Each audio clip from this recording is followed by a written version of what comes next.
هەڕەشە و مەترسیەکانی داعش لە ناوچە کوردستانیەکان تا دێت زیاتر دەبێت.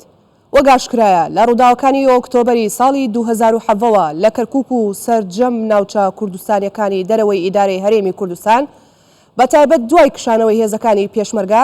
بۆشایی ئەمنی لەو ناوچانە دروست بوو بە جۆرێک کە بوونەتە شوێنێک بۆ دووبارە زیندووبوونەوەی داعش و دیسانەوە دەستپێکردنەوەی هێرشە تیرۆریستیەکانیان. حکوومەتی هەرێمی کوردستان و بەرپرسانی باڵای هەرێم دەڵێن ئێمە بەردەوام ئەوەمان بەبیر حکوومەتی عێراق هێناوەتەوە کە چارەسەری ئەو بۆشایە ئەمنیە گەڕانەوەی پێشمەرگە و هاوبەشیکردنیانە لەگەڵ سوپای عێراق بۆ پاراستنیان.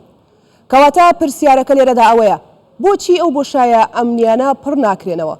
تاکەی دۆخی ئەمنی ناوچە کوردستانەکان بە ناسەقامگیری دەمێنێتەوە. دیسانەوە دەپرسین خاڵێکی گرنگ لە نێوان ئەنجامی هەڵبژاردنە پێشوەختەکەی ئەنجومەنی نوێنەرانی عێراق و هێرشەکانی داعش خاڵی هاوبەش چییە؟ هەرێک لە بەڕێزان دکتۆر شاخەوان عەبدوڵڵا بەربژێری دەرچووی پارتی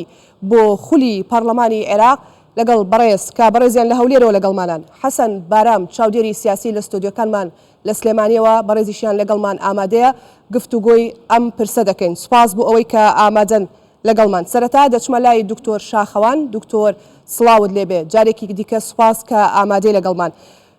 وەگەزانین کە جموجۆڵەکانی داعش جارێکی دیکە دەستی پێکردوێتەوە قسە لەسەرەوەکرێت ئەویش بەهۆی ئەو بۆشایە ئەمنیەوەیە کە لەو ناوچانە دروست بووە. کەواتە باو پرسیارە بکەم ئەم بۆشایە ئەمنیانە بۆچی پڕ ناکرێتەوە؟ هۆکاری پڕنەکردنەوەی چیە لای بەڕێستان؟ سلااو لە جەنابتان ڕێز و خۆشەویستیم بۆ بینێرانی کورسان 24 و ڕێز و خۆشەویستیشم بۆ کاک حەسەن. هەڵبەتە بابەتی بۆشایی ئەمنی ماوەی زیاد لە 4 ساڵە دروست بووە لە دوای کشانەوەی هێزەکانی پێشمەرگە لەو ناوچەوە هاتنی سوپای عێراق بۆ ئەوێ و ئەو ناوچانە پێشتریش واتە بەشی باشوور و بەشی ڕۆژئاوای کەرکووک و زۆر لەو ناوچانە هەر لە دوای 2023 و لە دوای مقاتعەکردنی عەرەبی سوننە بۆ عەمەلی سیاسی و ناوبردنی ڕزگارکردنی عێراق بە احتیلال و داگیرکاری بزوتنەوەیەکی تونڕە و سەری هەڵدا کە ئەو بزوتنەوەی ڕەتی عەمەلەی سیاسیان کرد لە دوجار وای لێهات کە خۆیان لە گروپ و تاقمەکان کۆ کردەوە و هێرشەکانیان دژی سوپای عێراق و دەستگا ئەمنیەکان و ئەمریکیەکان بەردەوام کرد. ئیتر ئەم گروپانە لە ئەنسار و لە نەقشەبەندی و لە تەوحید و جیهاد و لە قاعیدە و تا دەگاتە داعش بەردەوام بووە. هەڵبەتە و پرسیارەکێ بۆ لەو ناوچانە هەن و لە ناوچەی ترنین هەڵبەت لە هەرێمی کوردستان کە زۆرینە کوردن و لە باشووری عێراق کە زۆرینە شیعەن دروست نەبوو. ئەمە نیشانەی ئەوەیە کە داعش یا هەر گروپێکی تیرۆریستی کاتێک دروستە بێ دەبێت حازینەیەک یا بیئەیەکی سوکانی هەبێ واتە ئەو لە دانیشتوانی ئەوێ هاوکار بێ بۆ دروستبوونی داعش یا هەر گروپێکی تونڕەوە ئەو ناوچانە وابوونەوە سیاسیان کرد بێگومان دەستیان تێکەڵ کردووە. تابانە تا ئێستا ئەو ژینگەیە ماوە لە پاڵ ئەو ژینگەیەشە ڕاستە ژینگەکە هەیە ناوچەکەش ملائیمە بوو ئەوە تەمەشاکەی لە ڕووی جغرافیەوە ناوچەی زەرگە ناوچەی فەتحا دێتە سنووری ڕەشاد ڕیاض ئەمانە هەندێ ناوچەی هەیە ڕەنگە تۆ بتوانی مداهەمەی بکەی یا پاکی بکەیتەوە بەڵام دوای 24 ساعت و 40 کاتژمێرەوە خۆی لێ دێتەوەی مە زۆر و ناوچانەمان بینیوە و مداهەممان تیا کردەوە گەڕان و پشکنینمان تیا کردەوە پێشتر. بۆیە باشترین خطووە کە پێشمەرگە کات خۆی یەک باشتری هەنگاو نای خەتێکی دروست کرد خەتی سەد کە ئەوە وەکو دیوارێک بوو لە نێوان ناوچەی با بڵێن ئاسایش و ئەو ناوچانەی کە کردەی تیرۆریستی بوو یاخود ناوچەی گەربوون لە ڕێی چالاکی تیرۆریستی ئەو خەتە لە خانەقین و دەست پێ دەکرد تا داهاتە منتیقەی دووس خورماتوو بۆ باشووری داقۆق و تا دەڕۆیشتە مەکتەب خالید و تێئەپەڕی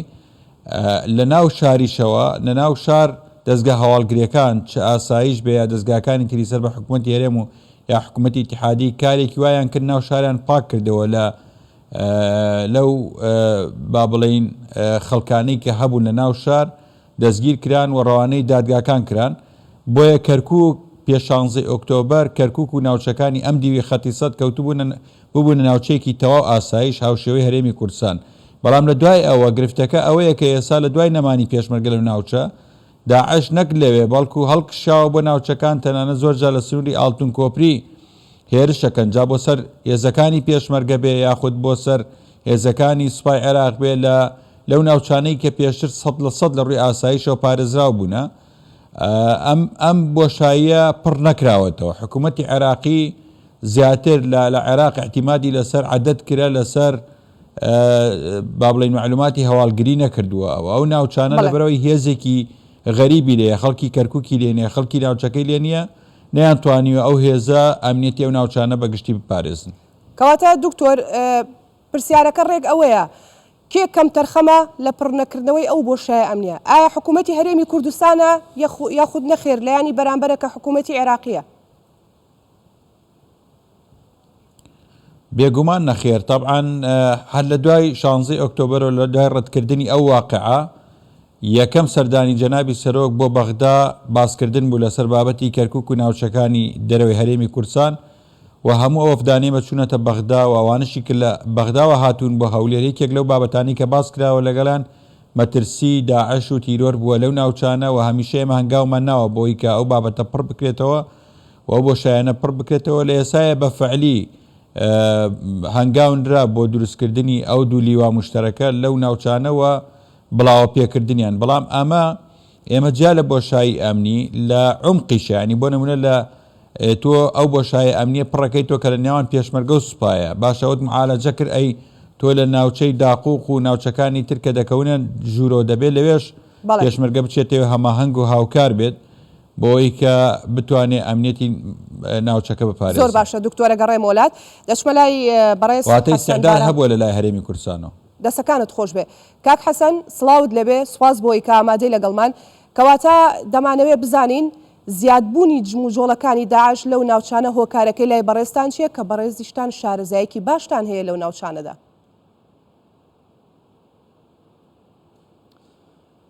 سڵاو بۆیەوە و سڵاو بۆ بینەرانی کەناڵەکەتان و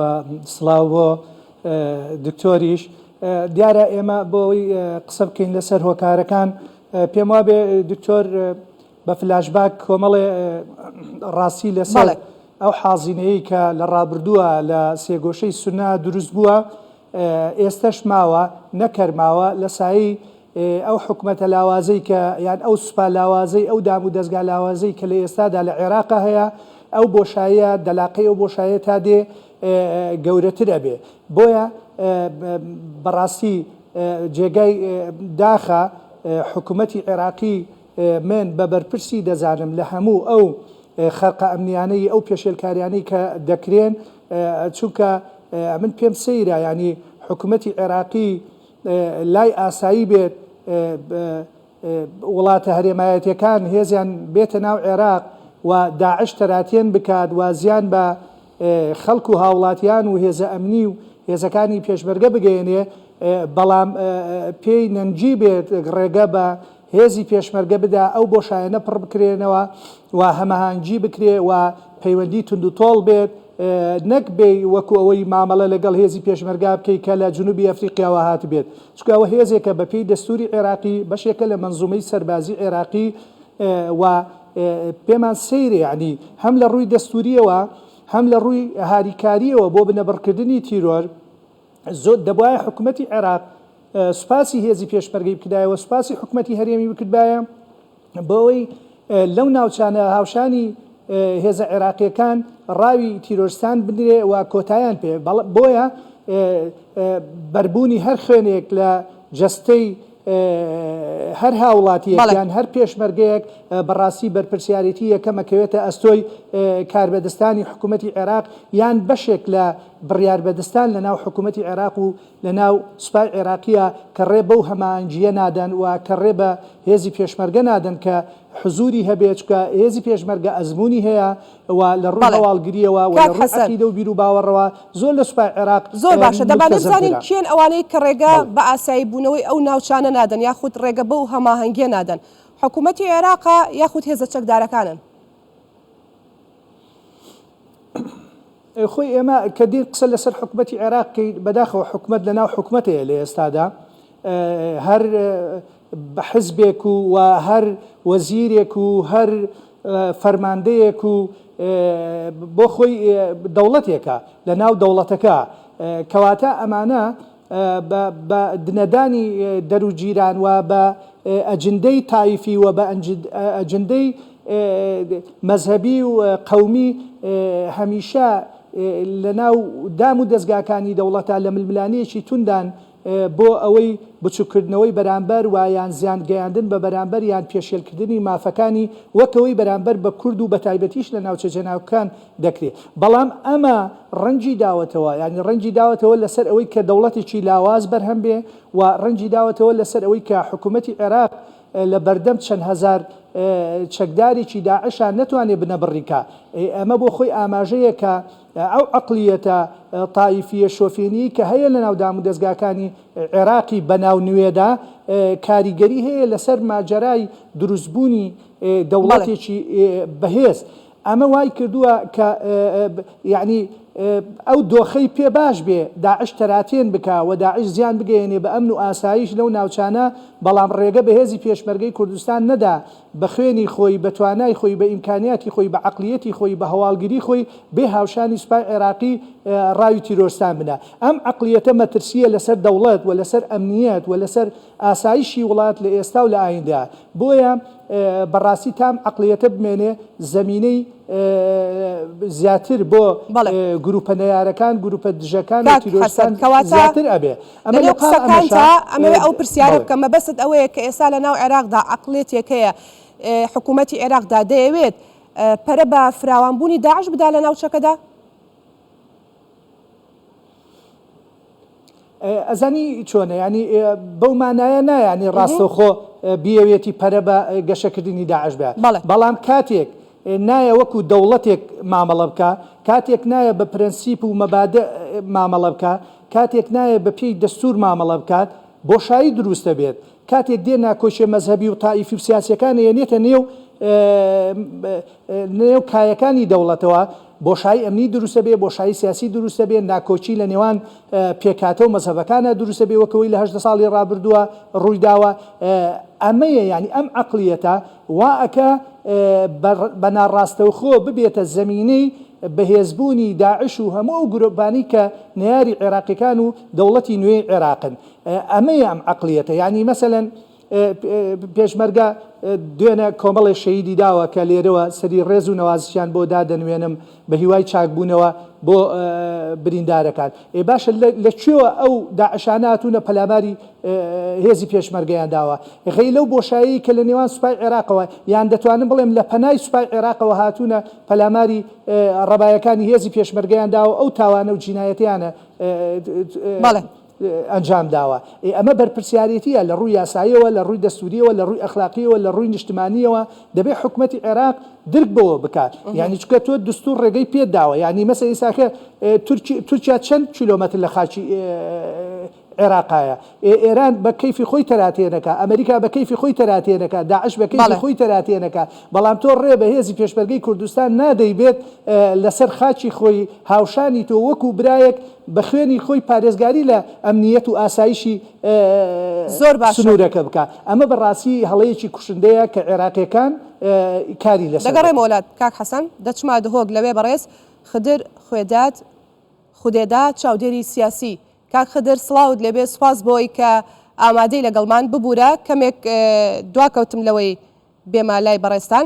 پێم خۆشە لەسەر ڕێککەوتنی شنگال پرسیار ئاراستی جەنابتان بکەم ساڵێک لەمەوە بەر بۆ خۆتان نەزانن ڕێککەوتنی کرا لە نێوان حکوومەتی هەرێمی کوردستان و حکوومەتی فیدراڵی عێراقدا بۆ ئاسایی بوونەوەی دۆخی شنگال بەڵام تا ئێستا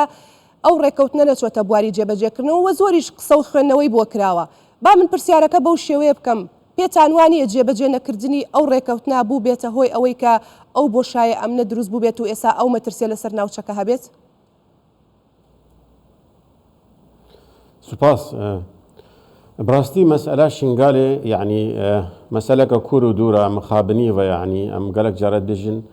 پشتی داعش هاتی و اف یا بسری شنگاله و تایبت کردت ازدی نای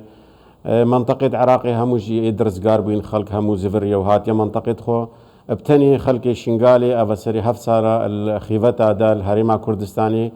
هم بوينة بارقراني اكسر حكومة هريمة كردستاني حتى فيقا فيجي اف خلق اشتدي هشتي بترجي يل هريمة كردستاني الكامباديا اكيد هكا وضع الشنغالي درست با خلقي هل ند بجارة البن الخيفادة بن دي شبانا منطقة خو بس قالك اگر هينا بس اگر سركي مسألة بشتي اف اتفاقية هاتيا امزاکردنی برای حکوومەتە بەغدای و هەرێما کوردستانی بڕاستی خەڵکی شنگال یعنی پێگەشت بوو پێ ئۆمید بوو بیانەوە ئەف اتفاقی دەبێتە کلیلا چارەسەرکردنا گەلک مشکلاتدا یعنی یا سەرەکی خەڵک ڤەگەریەوێ منطقی بەس بمخابنی و ئەڤە ساڵک دەرباس بوو سەرێ اتفاقی بتەنێ حبرە سەر وەرەقیەوە کیوان گوتی تشتێک جێ نەهاتێ تەنفیدکردن هەتا vێگاوێ ئەجنداتێت دەولی گەلک شنگالی برێڤەتشن تدخلات اقليميه يعني الشنغالي قالك تدخلات اقليميه هينا قالك هيز الدركيه الشنغالينا وضع كيما ترسيدار راستي اماده بو الشنغالي كهاتيا ابيش اف وضع خلق تجاره نزفرت اكيد مساله اتفاقيه شنغالي هكا تشوبا سرا ووضع شنغالي وبيش مرقجي مشاركه بالمنطقه كربانه بقوتك هافبش هم خلق دي امن بو من قالك جاراغوتي يعني افنا بروباغندا يعني بلا حكومات مركزي حكومات بغداد وعالمك باش زانبت حتى قوتك مشترك شي نبي بيشمرقا ونقرنا منطقه خلق شنغالي تجاره امن نابت وغريت او دفيغا في وغريان جي سدي 15 حتى 20 وغريانا او جي يعني قالك الوضع كما ترسيدار دينا نزان كيرو جدي ساجارك دي هجرك عكسي دس بيتك شنغالي وغرينا فيدري كاك خدر بوني او هزا ناشرعیت چەکداری کە ئێستا لە نێو شنگالدایە یاخود بابزانم لە نێو شنگالدا بوون ئێستا ئەو هێزە ناشرعێ لە نێو شنگالدا ماون ئەگەر بەڵێ چ مەترسیەکیان لەسەر ناوچەکە دروست کردووە بلي او هيزن شرعي يعني هتا فيغا كابري و ششف بري بشتي 2000 بشتي 11 اكتوبر تشاوا هاتن هتا فيغا دماين هندك جرى فيلمك شي فيلمك تشيتكن بيجن فلان قوت دركت فلان قوت شو بس السر أردي حقيقة شو قوت نشوينا أو هذه الدركي هتا فيغا موجودن يعني تدخلها هموت اشتاتكن أحداث أكتوبر هتا فيغا في إدارة شرعية شنغالي وهرسي ناحية الهريمة كردستاني دوما خد كالمواقع بديل أوان هذه الدركي نهي لاين أف إدارة شرعي فقرت خلق شنغالي استفاده بك ومع معامله دوان بريفاتشن فيغا في معامله كوي هب الشنغالي لازم الشنغالي بيت فيدري سر توقيعك سر امضائك ابا تدخلها همو تشتيت كن براستي مساله شنغالي بديتنا من تجاره حلنا بها كافهز درنا كفن افهز يعني وضع كيما ترسيداري هاتاتو بيجي بس بتاع ام چندي بيجن عالمك نبيني نزانت اف وضع الشنغالي تشاوايا حتى فيغا في قبلتي تشاي شنغالي يعني الشمال فيغا في باشا حتى بحدك احتمال اشتدي 20 فقر يابن بس ويالي تشاي شنغالي اش سدي 5 فنقر يعني ناحية قرع زير اش مجموعة 1000 120,000 كسي بتني 400 عائلة فقر يعني ناحية بليجي هر نفسها حاليا اف وضع يعني وضع كيما ترسي دارة خلقي منطقي تجارة آمنا بيتها اف اتفاقي نشوى سرا حكومتها بغداد تشتكي جدي نكر براستي وضعك قالك دي خرابت وام بيجن جي قالك جرى ام جد حكومات بس بديتنا حكومات جي يالبن في شارع احزاب هذا البغدادي يعني في زائرك تتا منطقه شنغالي نبع علمي حكومتها كي ايراني توجيهات دا مصر كاك خضر لنيو قسەکان دا ئاماژەت بۆ کرد کە لە نێو شنگالدا ناوچەی شنگال دەزوەردانی دەرەکی هەیە مەبەستان لە چێ دەزوەردانی دەرەکی کێنەوە هێز زوو لایەنانەی دەزوەردان لە ئاسایی بوونەوەی دۆخی شنگالەکەن دەسوەردانی دەرەکی عالم هەموو زانێت چاودێری سیاسی زانین بەغدا زانێت مەسئلە ئەڤە پەکەکەیە و یەبەشێ و ئەڤهێزت تەسمیاتێت ئینان و مەسئلە حەشدا شعبیە يعني وشنغال يا احتلال كريا ام علني بيجنو فكري بيجن شنغال فيغافي يا داغر كريا شنغال يا محتله مساله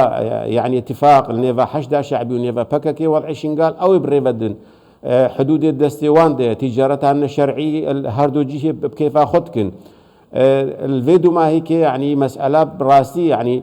تعريبا شنغال اجدر فبري 1000 سالي دست بكريا بس تعريبا درستي يا تغيير ديموغرافي السردستي ميليشيات ايراني اد موالي ايران دست بكرن يعني بتغييرات ديموغرافيه منطقه بين وجه شنغال بقنا وجهك الشيعي يعني ما قالك جاراغوتيا دست بكرن بريكا طريق الصبايا ونظامتي ودست بكرن يعني هندك مزارقه ازديا هندك افاني افاكرنجي بس بشتي هيجانك شي بي ثورك شي بي عالمك نرازي ناخرات نوچون يعني بشكل دزي خراكن يعني دست بكرن مخابني منطقة شنغالي ياداگیر کریە مەسئلە دەرەکی مەسئلە حزب العمالە و مەسئلە زۆر باشە فەسائل موالی ئیرانە حەشدە شعبی کاک خدر کەواتە زانیمان وەکو بەڕێزیش ئاماژەی بۆکەی دۆخی شنگال ئێستا لە دۆخێکی ناسەقامگیر و نائاساییدایە کەواتە ئەمە تا چەند هاوکارە بۆ چالاکبوونەوەی جموجۆڵەکانی داعش لەو ناوچەیەدا کە ئێمە قسەکەمان لەسەر مەترسیەکانی داعشە. براستي يعني جزيرة بعاج نيفا ناحية قرعزير وقضا بعاج جزيرة قد بجنة جزيرة بعاج فيغا فيجي كاتشاوا بري 2004 معسكرات وتدريبات داعش هبون فيغا فيجي الويدري هينا وفيغا فيجي بديت نام هكا اول خو بقرن كارن اختراقاتها تشيكن بس خلقي ما قال لك الويدري خاصة قبلتي جاي شنغالي هكا خلق الويدري هابا وكبري 2004 ديسا كارن تفجيرات تشيكن وديسا كارن اختراقاتها تشيكن بس خلق قال لك الويرينينا بلي يعني خطورة كما زنا وضع ممقوتة يعني حدود السوري فكريا نيفا ناحية قرعزير وبعاد جزيرة يعني نبن كنترول حكومة العراق ده بهزارد إد نوالا وشكفتات ده هيا ومعسكرات دوانت ده وتدريبات خط ده تكن ونربن كنترول العراق ده وجودك عسكري عراقي الويدرينينا. بەڵێ دەست خۆش کاک خەدر دکتۆر شاخەوان پێم خۆشە بگەڕێمەوە لای بەڕێستان بزانم سەرنجتان یاخود تا چەند پاڵپشتی لە قسەکانی کاک خدرەکەن لە ناوچەی شنگالە.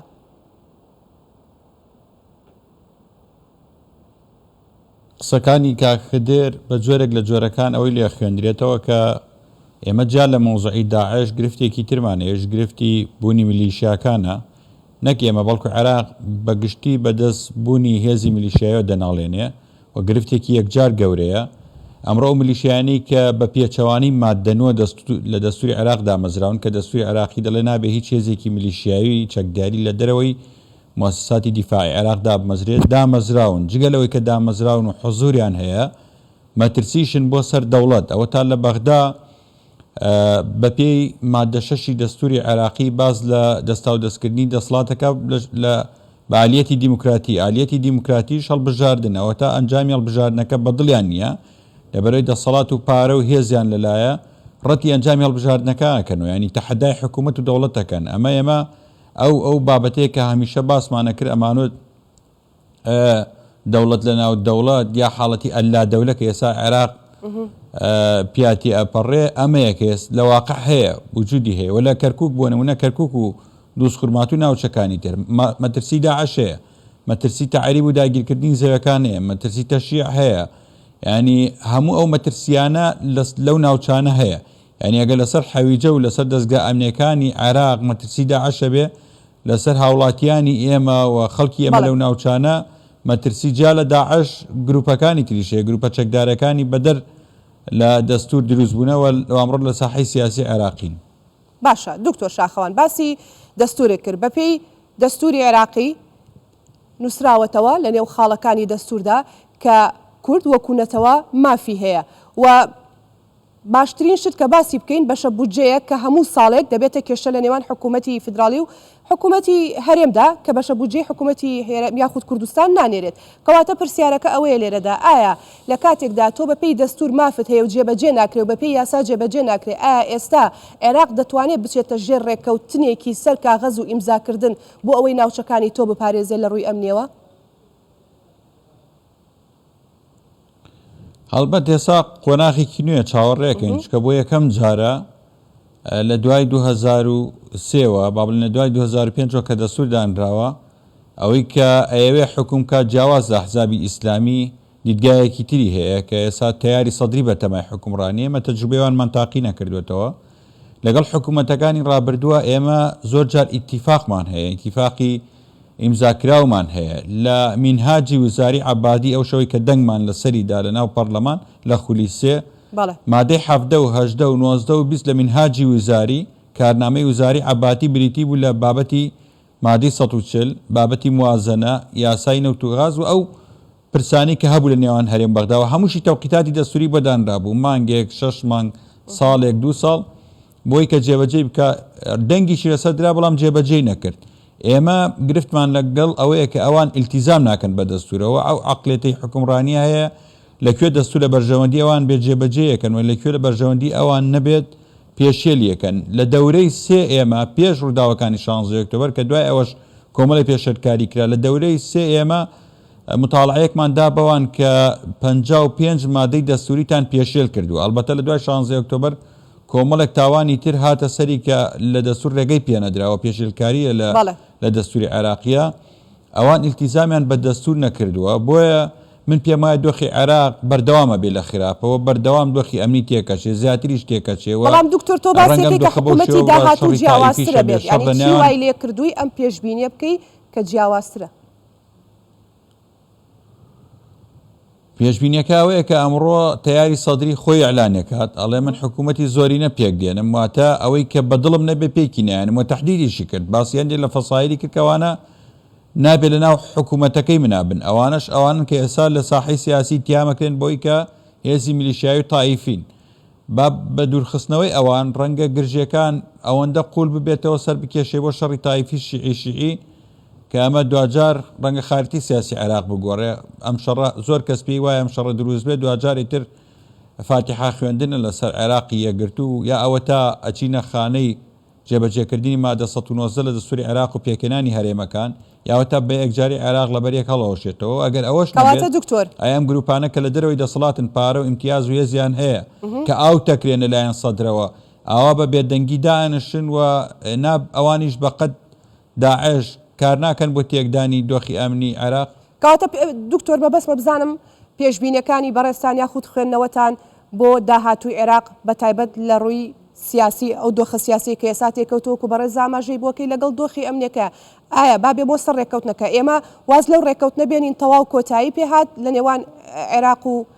هەرێمی کوردستانە مەبەستم هەماهەنگی ئەمنیەکە یا خود نەخێر بەپێی ئەو پێشبینەی کە ئێستا باست کرد ئێمە گەشتبی بین بەوەی کە حکوومەتی داهاتووی عێراق بەڵێ حکوومەتی فرە لایەنە و هەمە ڕەنگە بێت. قسەی بەڕێست خۆتمەوێت یعنی وەکو بەرگژێرێکی دەرچوو کە لە داهاتوو داچیتە نێو پەرلەمانی عێراقەوە. دەزانی یەکێک لە گرفتەکانی ئێمەوەیە کە عێراق وەکو دامەزراوە خاوەن بڕیاری خۆی نییە بە تایبەتی ئەم کابینەیە ئێمە ئیتیفاقی شنگالمان لە نێوان هەردوو حکوومەت ئیمزا کرد بەر ئومە متحیدە و ئەمریکەکانیش لەسەر خەت بوونەوە بەڵام لەسەر ئەرزی واقع جێبەجێ نەکرا. کۆمەڵی بڕیار هەیە لەسەر کەرکووک و ناوچەکانی دەروی هەرێمی کوردستان بڕیاری ژمارە 29 ئەنجومەنی وەزیرانی عێراق لە کەرکووک تەطبیق نەکراوە کەەوە حکوومەت و حکوومەتێکی مرکزیە کۆمەڵی بڕیار لە حکوومەتی اتحادیەوە هاتووە لەسەر ئەرزی واقع جێبەجێ ناکرێت کەواتە تۆ کاتی ئەتوانی گرە و لەسەر ئەو ڕێکەوتنانەی نێوان ئێمە ئەوان بگەین گریمان ئێمە ڕێکەوتی لەسەر سەرجەم خاڵەکان کاتێک گرە و لەسەر جێبەجێکردنیانەکەی کە حکوومەتێکی هێندە بە قووەت بێ بڕیارەکانی لە هەرێمەکان و پارێزگاکان بیخوا. ئێستا لەم دۆخی کە منەی بینم ئێمە کۆمەڵ ڕێکەوتنمان هەبووە هەندێکی ڕەنگە خەڵک نەزانی هەندێکشی بزان کە ئەو ڕێکەوتنانە شۆڕ بۆتە خوارەوە ئیلتیزامی پێوە نەکراوە یا گرفتی بۆ دروستکراوە یا نەچۆتە بواری جێبەجێکردنەوە واتە لەم غیابی دەوڵەتە دەبێت تۆ لەلایەکەوە خەڵک پێی وایە کە بەهاتنی سەدر حکوومەتەکە بە قوتە بێ باعتیبارەوەی کە شەقامی لەگەڵا و هێزێکی گەورەی شیعێ لە ناو پەرلەمانە بە قوتە بێت لایەکی ترەوە پێیان وایە ڕاستە ئەو بە قوتە بەڵام ئەوەشی کە لە دەرەوەی معادلەکەی حساب بە هێزە دۆڕاوەکان ئەژمێردنەوەش خاوەن نەفوز و دەسەڵاتن ئایا دەستبەرداری ئەوە بن کە ساحەکە چۆڵ بکەن ئەگە دەستبەرداری نابن هەنگاوەکانیان بەرەو کوێ چێ بەرەو توندوتیژیە چێ بەرەو ناسەقامگیریە بێت دو حکومەتی ئەمانە هەمووی سیناریۆیەوە دەبێت تەوەقعی بکەین کە مستەقبەلی بەم شێوە بێ. دەست خۆش دکتۆر کاک حەسەن با بێمە لای بەڕێزت پاڵپشت بە قسەکانی دکتۆر شاخەوان ئێمە چەندین ڕێکەوتنمان لەگەڵ حکوومەتی عێراقیدا هەیە و بەپێی دەستور چەندین مادەی دەستوری بۆ نمونە مادەی 140 کە دەبێت جێبەجێ بکرێ ئایا دەتوانین بڵین بەپێی دەستور و ڕێکەوتنەکان لە داهاتوودا دەتوانین بگەین بە هەموو ئەو ئامانجانەی کە کورد ئەوێت یاخود نەخێر ئێمە بێئومێد بین لە هەموو ئەوانە؟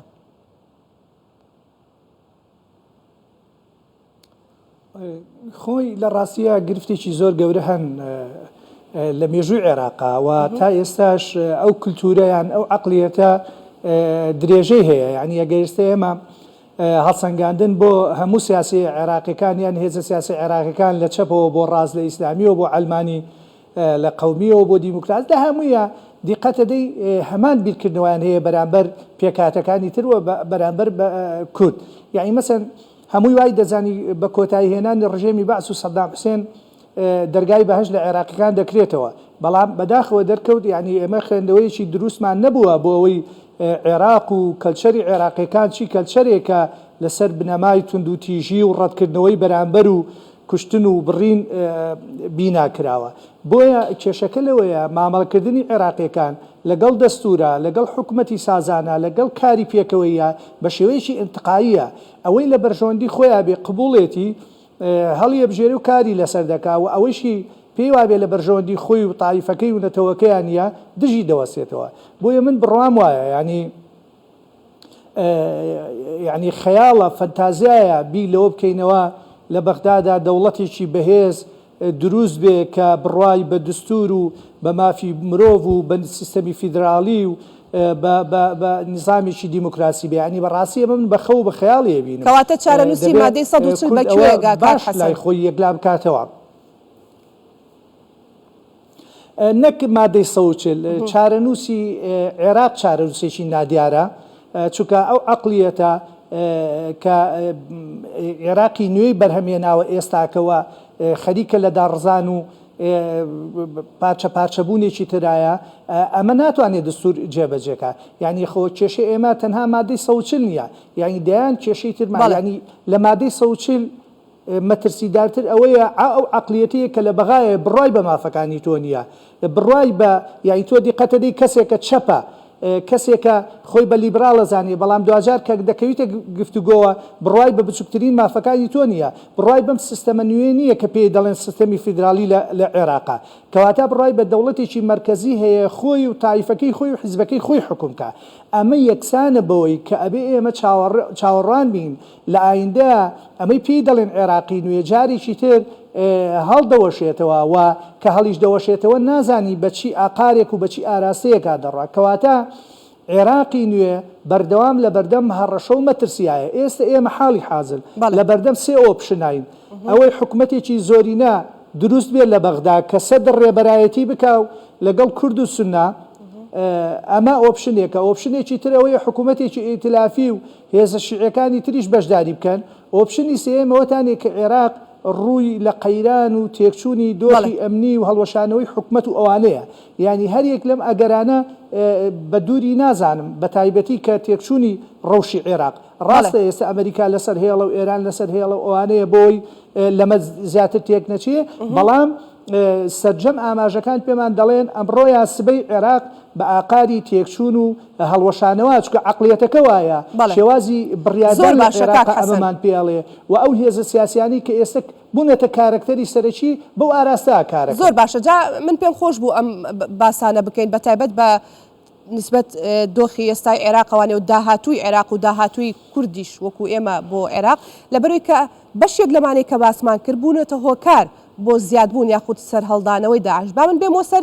بابەتی جموجۆڵەکانی داعش دەوترێت داعش تاکتیکی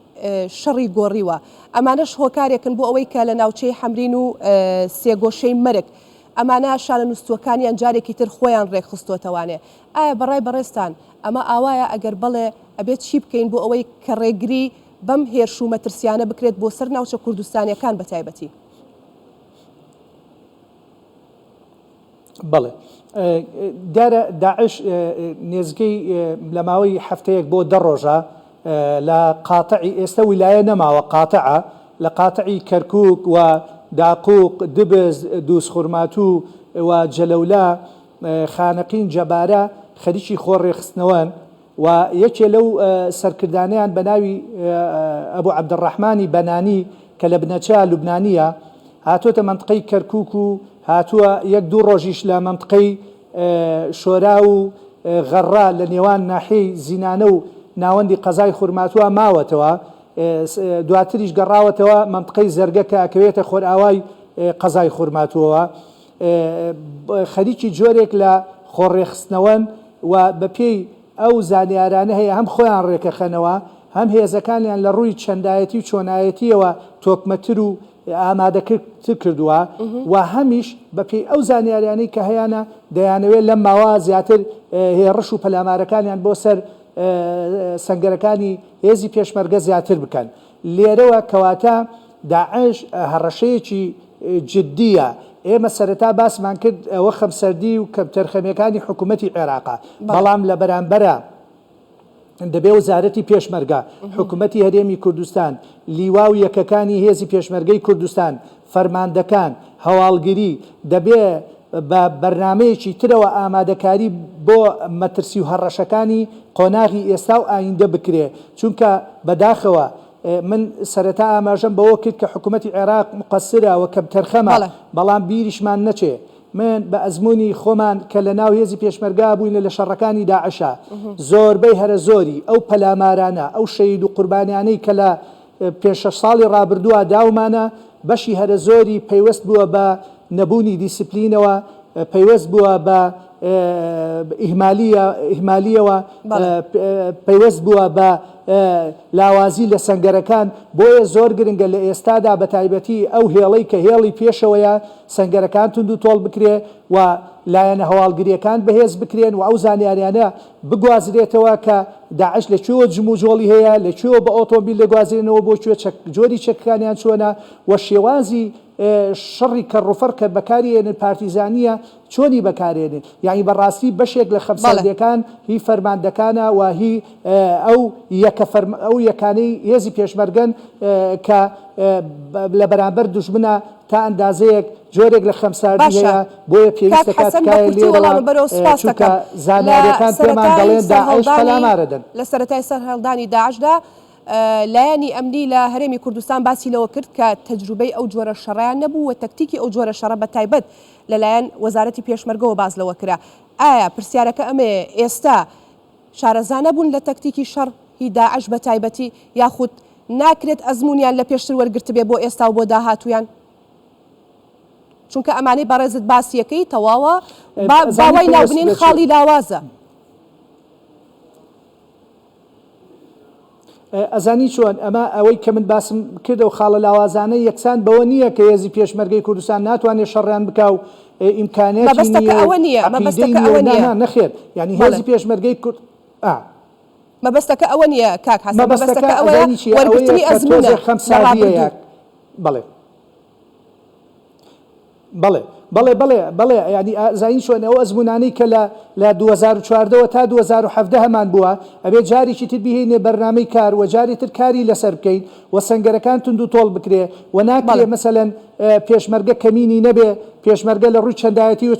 چۆنایەتی و ئامادەکاری نەکرابێ مەسلەی کۆمەڵێ ئالیەت و میکانیزمی تر هەیە کە بەشە و بەڕۆژ بەکارێنێ پێشمەرگە جەولە نەکات و تەمشیتی ئەو ناوچانە نەکات و متابعی جملەکان نەکات و جۆری چەکەکان و جۆری ئەرک و واجباتەکان ئەمانە زۆر گرنگن. دەست خۆش کاک خدر پێم خۆشەوە پرسیارە لە بەڕێستان بکەم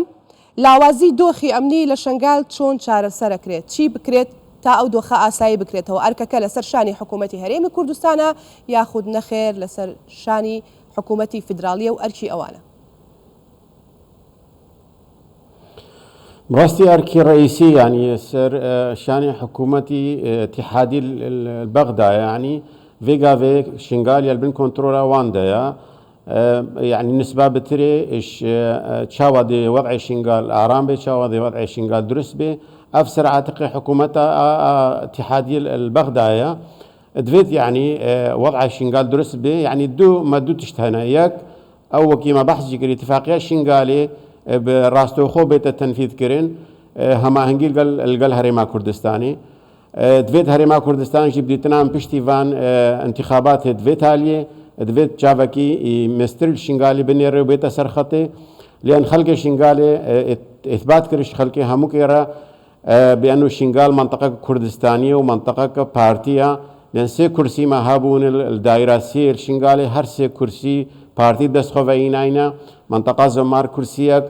اف منطقة يعني فيغا في دفيت حكومتها هريما كردستاني تشتكي بوفان منطقة بكا ضغطك سر حكومتها اتحادي بكا مسألة يعني استنجاد بدولتها بكا مسألة دي بشتي اتفاقية شنغال هكا نها جيبا جيكرن كلها چارە سەریە مادە 140 ئەف منطقە دەوێت مادە 140 حکوومەتە هەرێما کوردستانی غەمەکەی دیلی بخوا و بێتە سەرخەتێ و دەوێت ئەم ڤەگەرین مادە 140 وەختێ ئەم بێژین مادە 140 ئەم ڤەگەرینە مادە 58 قانون ئیدارە دەولە يعني المادة البندك يجي مادة 58 دا تقولها كحكومة عراقي هاتو النكاريا أفي مادة بجيبك تفيد بيت تحكيم دولي أزبينم أو وقت هاتيا حكومة هريما كردستاني في شارك يصير حكومة بغداد بكو هما هنجيل قال متحدة قال أمريكا أف مادة هلاويستي نمينت هتا بري صالك دوايا قال لك هزت شيعات قوتن مادة يعني حتى 2007 مادة نمايا بس بيشتي محكمة اتحادية فتوى دايو جواب داي بأنه مادة 140 مادة كالزندوة دفيت أف مادة بيت جيب جيكرن دوخة شنغالي يعني هكا فيغا وضعي شنغالي هكا نأرام نبو وأف هزت دركي در نكتن براستي يعني خلق شنغالي أبرام زان من روجانا تشي شنغال يعني روجانا بسدا جينش في منطقة هيل نوتشنا أوروبا هجرت كن الفان ريت خطر ريت آفير الغابات رائد مرن في غابات هذا هكا منطقة شنغالية درست با من الويبة وريدنا أف هفشند عالب نتشو مسألة من يعني نشبير نكن منطقة شنغالية في غافي ما قالك جارا قلت من البلان السياسية هينا ريكا حريرة ونظام تشيا يعني يعني داخوزا مش سركردايتا حكومة هريما كردستاني وبتايبت بارتي غما كمازن بخل المنطقة شنغالي براستي روج بروش منطقة شنغالي دستي ما درد كافي روج بروش او يبتر سيطرة خل شنغالي تكن روج بروش وجه منطقي ديموغرافيا منطقية تغيير تكن روج بروش خلقي ما بأومترد بأنه فقرك نينا بشتيفان هالبجارتنا اما اوميدا وما مهيفيت كن حكومة هريمي دو يعني غاما كديل شنغالي بخوت داخل كمجي آرام زۆر خدر بەو هیوام کە کوردستان 24 دەرگایەک بێت بۆ گەیاندنی پەیامەکەتان وە کەمیشەکە دڵنیاشین هەروە بێت دەمەوێت ئەو بپرسم ئەوترێت بوونی داعش مەترسێکی دیکەیە بۆ ئەوەی کە ئاوارەکانی شنگال نەتوان بگەڕێنەوە ناوچەکەیان پێم خۆشە لە زاری بەڕێستەوە ئەمە بزانین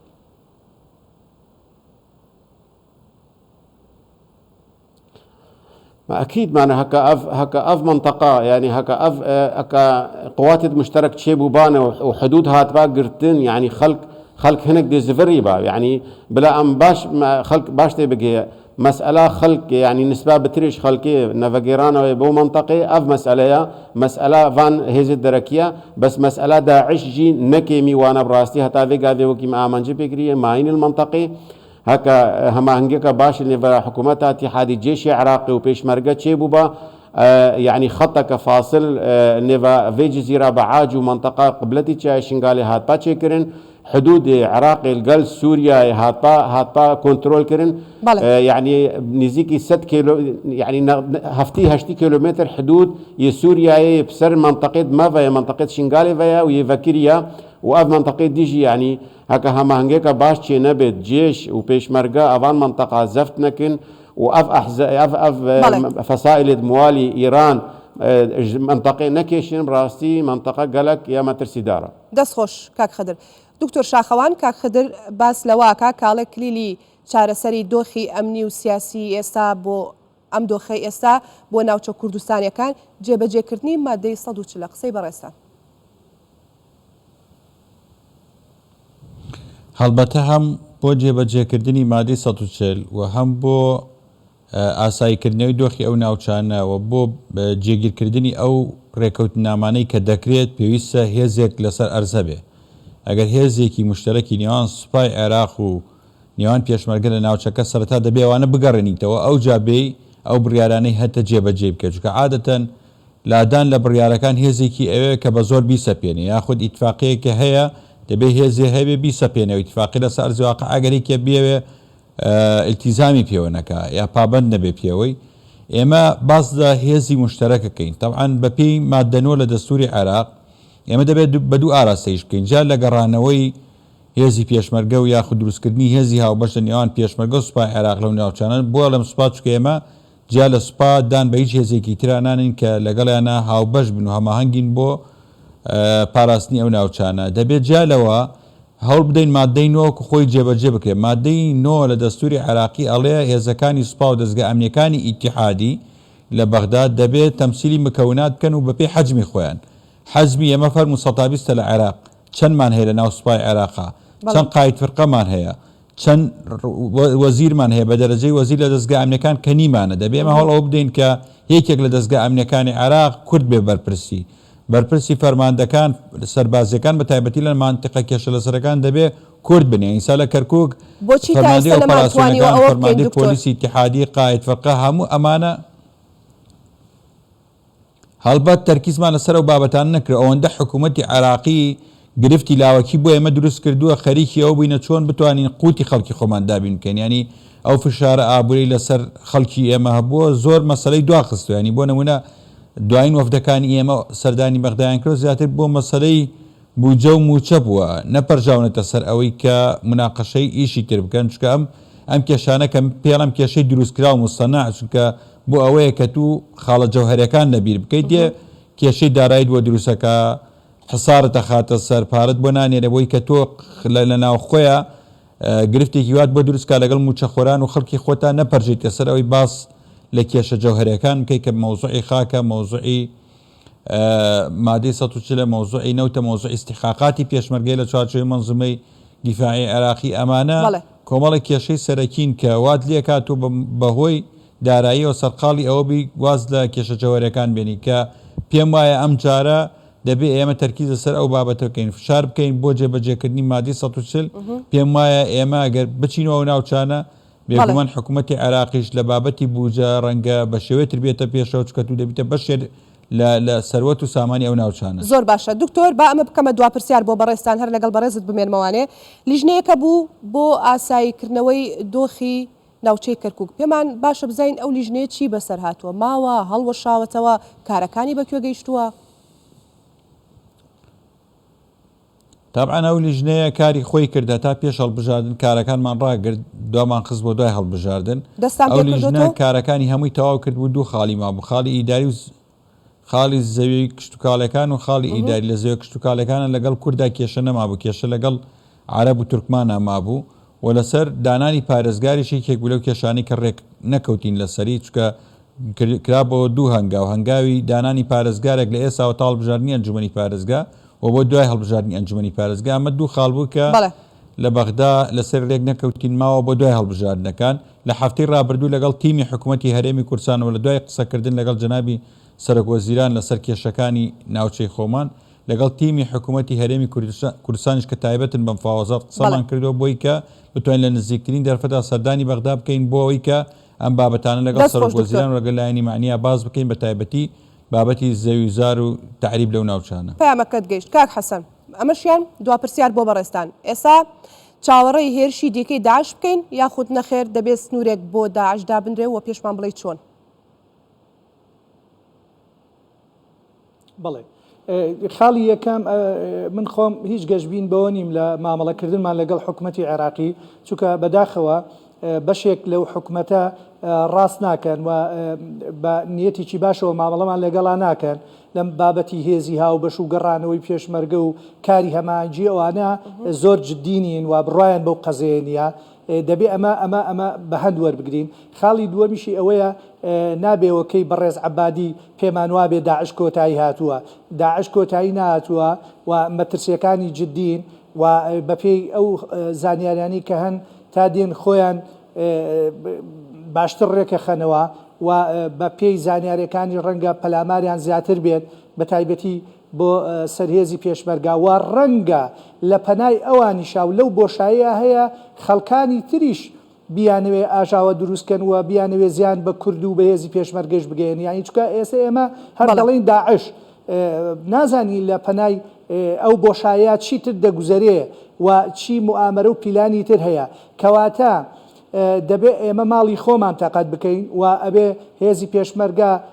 لە ڕووی خواردن و کەرەستە و مەشق و ئامادەکاری و دیسیپلینەوە باشتر ئامادە بکەین و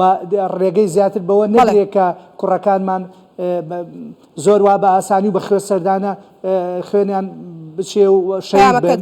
کەواتە ئێمە پێش ئەوەی چاوەڕوانی دەستی دوژمنەکانمانی دەبێت خۆمان ئامادەکەین بۆ هەر ئەگەرێک دەستەکانشوێ و ئەمەش لە ڕێگای ڕێخستەوە و ئامادەکاریەوەیە. سپاس بۆ هەریەک لە بەڕێزان دکتۆر شاخەوان عەبدوڵڵا بەربژێری دەرچووی پارتی بۆ خولی داهاتووی پەرلەمانی عێراق هەروەها بەڕێز حەسەن بارام چاودێری سیاسی لە سلێمانیەوە بەڕێز خدر خودێدا چاودێری سیاسی و هەروەها بەڕێوەبەری ناحەیە گڕۆژێر لە شنگال سوپاس بۆی کە ئامادە بوون لەگەڵمان کە بەڕێز خدر لە دهۆکەوە لەگەڵمان بوو بینەرانی یازیز و خۆشەویستیش سوپاس بۆ ئێوە کە تا ئێستا بینەرمان بن بۆ هیوایان توانی بێتمان گفتوگویەکی بابەتیانە بکەین بەو هیوایەشین و داواکاریشین بەرپرسانی حکوومەتی هەرێمی کوردستان و بە تایبەت لایانی ئەمنی بتوانن کە چارەسەرێک بۆ ئەم دۆخە بدۆزنەوە بۆی چی دیکە پێشمەرگەکانمان ڕۆڵەکانمان نەبنە قوربانی و خوێنیان بەفیڕۆ نەچێت سوپاس بۆ هەمووان.